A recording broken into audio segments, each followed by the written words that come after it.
আবারও জাতীয় স্টেডিয়ামের গ্যালারিতে উঠবে সমুদ্র গর্জন। মতিঝিল থেকে ধানমন্ডি জনতার স্রোত কিংবা গ্রাম বাংলার চায়ের দোকানে বেঁধে যাবে ধুমধুমার কাণ্ড। কারণ বাংলার রাজপুত্র হামজা যে আসছে 18 কোটি স্বপ্নের দায়িত্ব কাঁধে তুলে নিতে। তবে ফুটবল একার খেলা নয়, খেলতে হবে 11 জন মিলে। রণা অঙ্গনে হামজার কাঁধে কাঁধ রেখে লড়তে হবে অন্যদেরও। আর হামজার সঙ্গে কাঁধে কাঁধ মিলিয়ে লড়াই করবার জন্য বাংলাদেশের শক্তি মাত্রা দ্বিগুণ বাড়িয়ে দেবার জন্য লাল সবুজের দেশের হয়ে মাঠে নামতে প্রস্তুত আরেক ইংলিশ বংশগত তরুণ ফুটবলার, যে ফুটবলার কিনা ইংল্যান্ডের বিখ্যাত ক্লাব টটেনহ্যামের হয়েও খেলেছেন, যে টটেনহ্যামের হয়ে বর্তমানে খেলছেন বিশ্ব চ্যাম্পিয়ন ফুটবলার ক্রিস্টিয়ান রমেরো এবং সনের মতো তারকারা।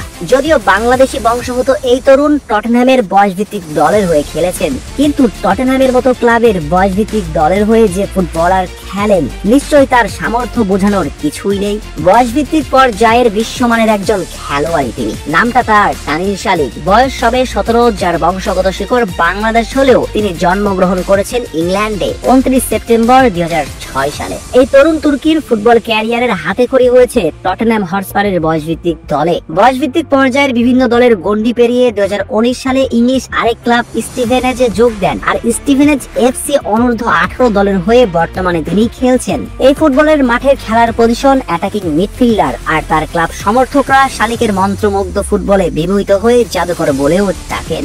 নামের পাশে জাদুকর শব্দের ভার বহনও করতে পারেন খুব ভালো মতোই, কেননা বল পায়ে অনায়াসে 2-3 জনকে জীবল করে দেবার সক্ষমতা আছে তার। আর হামজাকে দেখেই মূলত এই তরুণ তুর্কি বাংলাদেশের হয়ে খেলার জন্য আশা ব্যক্ত করেন। বলতে পারেন অনেকটা হামজাকে অনুপ্রেরণা হিসেবে নিয়েছেন তানিল শালিক। আর খুশির খবরটা হচ্ছে তার আগ্রহ দেখে বাকিফও এগিয়ে আসেন তাকে সাহায্যের জন্য। আর বাকিফের সহায়তায় সম্প্রতি তিনি বাংলাদেশি পাসপোর্ট অর্জন করেছেন, যা তাকে আন্তর্জাতিক পর্যায়ে বাংলাদেশের হয়ে খেলার জন্য সুযোগ করে দিয়েছে।